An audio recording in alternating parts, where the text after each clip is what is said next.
Jadi dari isu-isu yang terjadi, yang diperkirakan akan terjadi di tahun 2023, di sini kan judulnya tahun politik 2023, nasib sektor konstruksi kian merana. Kayaknya ini hoax deh. Soalnya masa iya sih selama 2023 nggak ada yang ngebangun sama sekali, stuck gitu. Diperkirakan kan biasanya dana-dana yang dialirkan untuk pembangunan lebih difokuskan ke situ. Ya nggak tahu ya, aku juga nggak begitu ngerti itu sih.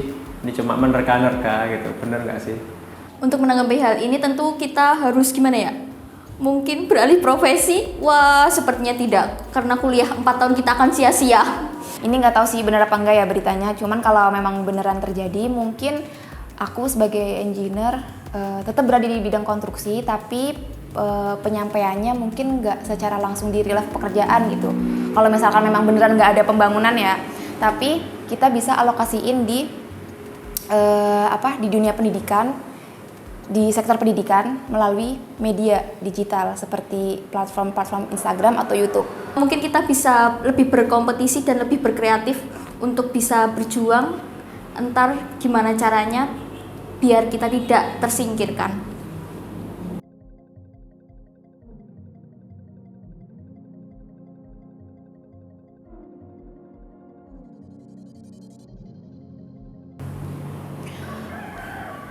Gedung 57 lantai yang dibangun dalam 19 hari. Dikira kita Bandung Bondowoso. Tapi ini beneran terjadi. Kita mungkin butuh bantuan tuyul-tuyul ya.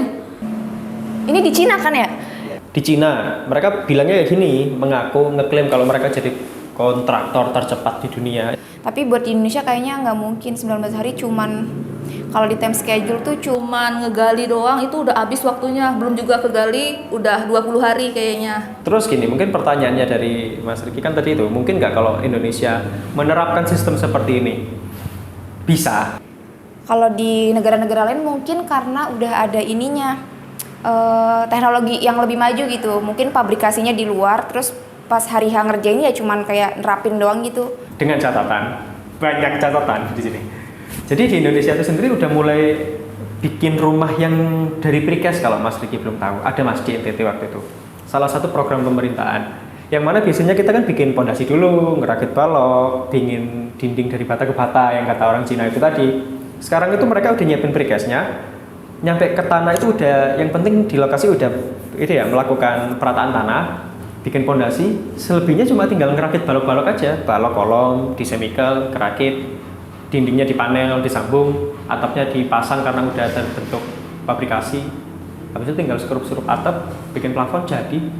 Make sense untuk sekarang bikin rumah sebenarnya, asalkan Dengan teknologi yang ada dan sumber daya manusia yang ada, dan biaya tentunya memungkinkan, kita maksimalkan semua.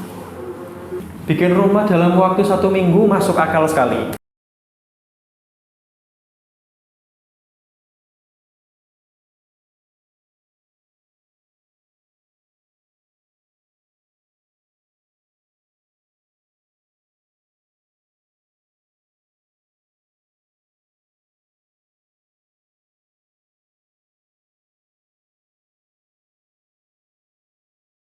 Generasi muda kurang tertarik pada industri konstruksi.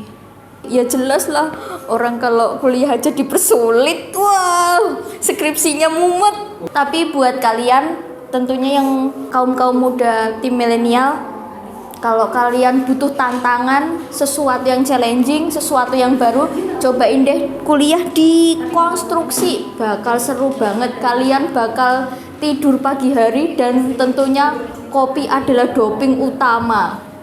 Jujur kalau misalkan tertarik atau enggak itu relatif ya. Kalau yang nggak tertarik mungkin mereka-mereka yang nggak mau ribet, nggak mau mikir terlalu rumit, nggak mau panas-panasan. Tapi kalau bagi yang tertarik juga tetap ada sih. Ya buktinya masih tetap ada engineer-engineer muda. Tetap akan ada yang tertarik sama konstruksi, karena kalau sekarang kan lebih kreatif. Mungkin bukan cuman dibilang membangun ya itu tadi. Konstruksi itu kan ada macam-macam ide. Mungkin Mas yang generasi muda lebih ke idenya. Jadi yang udah senior, yang udah pengetahuannya lebih gitu, itu yang mengeksekusi. Generasi muda kurang tertarik pada industri konstruksi. Kalau kita perhatikan Mas, orang yang bekerja nyemplung di dunia konstruksi itu orang-orang yang relasi keluarganya memang sudah ada yang kerja di dunia konstruksi. Kebanyakan kayak gitu. Kayak teman-temanku di teknik sipil waktu kuliah ya nggak jauh-jauh bapaknya, ibunya, rekan-rekan keluarganya, ya insinyur-insinyur juga, atau at least sebagai pekerja itu sendiri.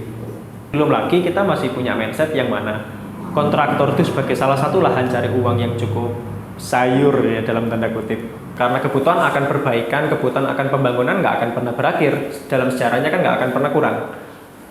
Terus juga ya kayak yang sudah kita lewatin aja lah Mas.